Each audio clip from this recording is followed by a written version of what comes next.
You're with Cape Talk. Do you feel underpaid? Do you feel unappreciated? It is 9:45. We're going to have that conversation right now. We're going to talk about that statistic at odds, of course, with the data. Official economic data and the lived reality of people on the ground very far apart. Half of South Africans not very happy. And we're going to talk to Sasha Knott and Job Crystal about it, the CEO of Job Crystal, a very prominent South African recruitment technology, a rec tech firm. And she's widely recognized for integrating AI into the hiring process to help SMEs especially find talent quickly and without the high costs of traditional agencies. Welcome, Sasha. It's great to have you with us. Great. Thank you. Thanks so much for having me, Clarence. So half of South Africa's working professionals feel grossly underpaid, and I guess the other half works for the public service.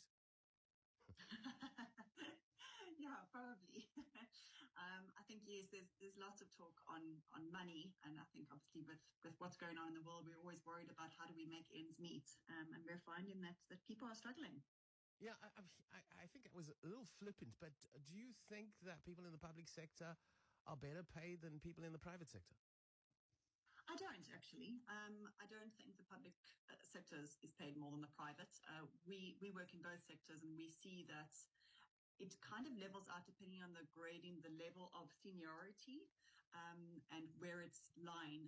Where we do see kind of the difference on the salary side is the SME sector, and that it does employ 60% of the workforce. And I think that's kind of where we're seeing the 60% of the problem. Yeah, so I think let's understand that then. Let's understand the official data. It clearly is at odds with the lived reality. Why would that be? So I think, life does get expensive, and what you get paid, I think it always, you when you get a salary increase, you kind of increase what you spend per month. And suddenly your expenses suddenly become more than your salary. When you look at your salary and what you get paid and how do you make kind of ends meet, we find that most people don't have money at the end of the month. They kind of living paycheck to paycheck, and that's often the concern.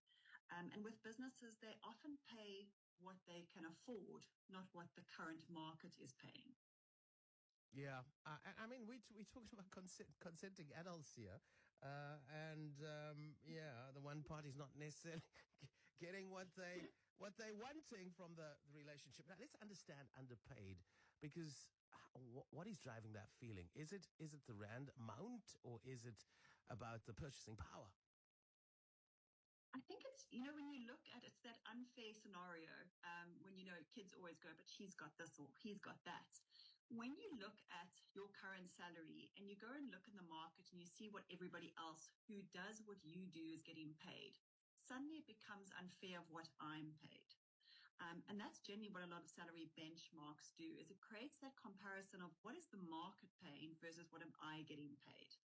And a lot of businesses don't look into that salary benchmark type of information to say, so what is the market paying? Because obviously you want to make sure that you can keep your employees. And one of the parts, obviously, keeping them happy is by what you pay them. And it's so important to be able to make sure that you're paying your staff the right amount, as well as you individually knowing that you are being paid what you are worth. I would imagine that kind of perception, and it's a widespread perception, could have knock-on effects on productivity, on work ethic. Absolutely. So if you don't think that you're being paid enough, will you put your entire effort into your 8-hour working day? A lot of people mentality says, well, if you're not paying me what I'm worth, you're only paying me for 5 hours of the day, so let me only put 5 hours of effort in. So I think salary is a really important discussion to have with your team about, what is the market? What are we paying you? What can we pay you? SMEs also have a different angle, as they're not in that corporate red tape structure. They can offer other things like flexibility, remote working, etc. So they need to use what's in their toolkits that they could use with their employees. Absolutely. So how do you advise employers? Is there an objective means to establish value and to pay accordingly?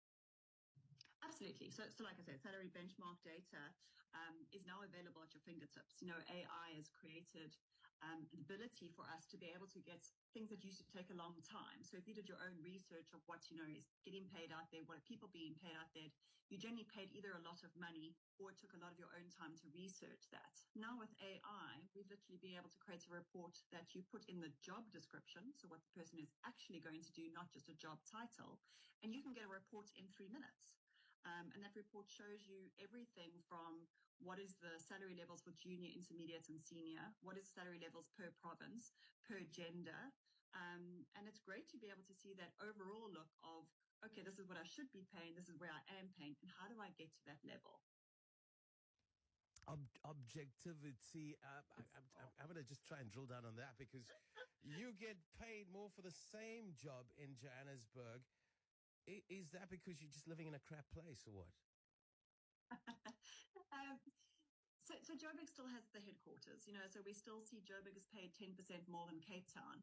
And we always compare Cape Town to Johannesburg. What about all the other provinces that, you know, it goes lower. So it's, you know, it goes from Johannesburg to Cape Town to KZN and then keeps going all the way through to the northwest. Joburg does still get paid more. And it's very strange because Cape Town's cost of living is seen as higher than in Johannesburg. So it is a strange occurrence, but it still happens. Yeah, it'd be interesting to see just how that 48% or half of the population or where they are at. I suspect they may be in Cape Town. All of them. Probably because of the cost of living. Indeed. So that could impact the data as well, wouldn't it? Cost of living, obviously. Yeah, but we see it in all provinces with all of our clients, and also obviously from a human side of, you want to see, let's say you want to go and get an increase, Clarence, you want to go to your boss, you want to go download the report and go to him and go, look here, this is what everybody else as a radio presenter is being paid. This is kind of really good objective data that I'm showing you of what other people are being paid. Can you increase my salary? So it can be used in all sides, and we see it being used in Joburg as well as Cape Town, as well as, you know, Eastern Cape. So it's happening in all stages of SA. Let's unpack some of these stats of South Africa data. They've reported average monthly earnings in the formal sector have hit record highs, and record highs they define as 29,490 rand as of late 2025. So many workers feel that the average is skewed by high earners, and it doesn't reflect the struggle for maybe middle and lower income brackets dealing with the inflationary pressures and the bracket creep.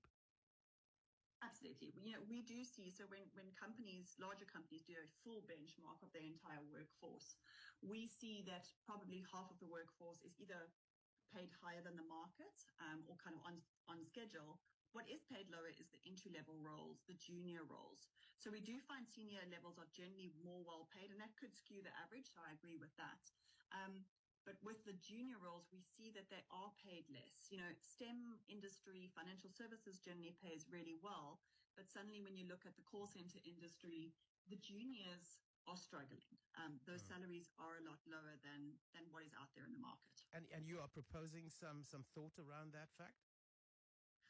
Yeah, so like I said, you know, SMEs have a toolkit. They can do a lot more things than a corporate does. You know, corporate's very much structured to what their board is allowing, where an SME can be more structured and allow you to go and watch your kid play hockey in the afternoon. And I can tell you a lot of parents would take up the ability to have more flexibility for a less salary. And it's being able to use that in the SME sector to your advantage, where you could restructure how leave is done, what hours you work, and that ability.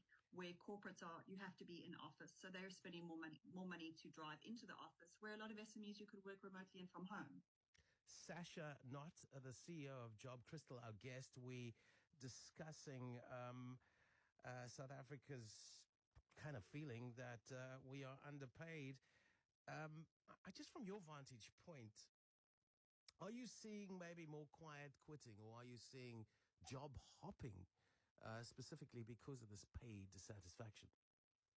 We're seeing the job hopping. So often what happens is, you know, we've got a huge unemployment rate in South Africa. You get offered a job at not quite the right salary, but it's a job and you need the money, so you take it. What you do is you continue looking for another job. So as soon as you find something that pays you higher, you leave. And that's what frustrates a lot of SMEs is, I've hired this person, I put all my effort into training them, and now they're leaving. And that's often got to do with salary. And you're focusing on SMEs. Are you? I also understand that this is where the jobs are being created more so. Yes, so SMEs hire 60% of the workforce. We work with corporates as well that are also looking obviously at benchmarking their data. And that does need to be done on an annual basis. Things do change, jobs change. I think there's so many new jobs with AI coming through that we're seeing that a lot of, your own job is kind of being changed. So does your salary structure change for that as well? Do you advise the talent that comes through your agency as to their market value, what they can expect given their experience or qualifications? Absolutely. So we get a lot of candidates who go, this is my current salary. I want to earn 25% more. And we're like, that's not what the market's paying, and you generally can't expect to job hop and get a 25% increase. So yeah, we do a lot of advising on that of what is the market paying? What can you kind of look at when you change jobs on what is your percentage of increase that you can look for? And rather employers, are going to look to extract as much savings as possible.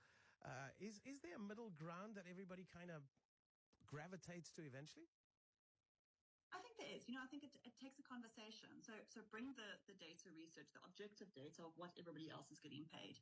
Bring that to the table. And employers can go, look, I can't pay this, but I can do X, Y, and Z for you. And from an employee basis, go there with if you can't pay me this, then I do want to work either less hours, try 4 days, work a week, give me more flexibility or more leave, or is there a performance bonus? I think we have such a toolkit in the remuneration space that you can add incentives and commission Absolutely. to beef up. So if you increase the profit, we'll increase your salary. I'll take the time anytime. Sasha, you've also been on the other side of the desk. You've been retrenched. You were hunting for work. How does that personal experience maybe shape how you interpret the numbers that we're discussing today? Yeah, I think, being retrenched, and I've had it done 3 times, probably because I keep working for SMEs. I It takes a lot, and I think always in hindsight, retrenchment always shows you kind of the universe was knocking you in a different direction anyway. But at the time, it's really hard. Looking for a job can be a 9 to 5 job on its own to go and find a job. And like I said, you do get desperate and you do accept a job for probably Yeah. not exactly what you were looking for salary wise. And it's going through to that table, to the negotiation table, and going like, look, obviously I am unemployed. I do want to be able to have a job. But this again is what the market research is showing. What I should be paid, Yeah. you're only offering this, and then obviously having negotiation. I think conversation is really good to be able to start those discussions. Maybe you want to get hold of Job Crystal. Sasha Knott is the CEO. Maybe a good for you to understand your market value. Some people just don't, and yeah, maybe they give too much of their power away. Sasha Knott, thank you very much for your time and your insights. It's appreciated. Brings the time to 1 minute to 10 o'clock, and news coming your way. Natalie Malcha standing by with news at the top of the hour.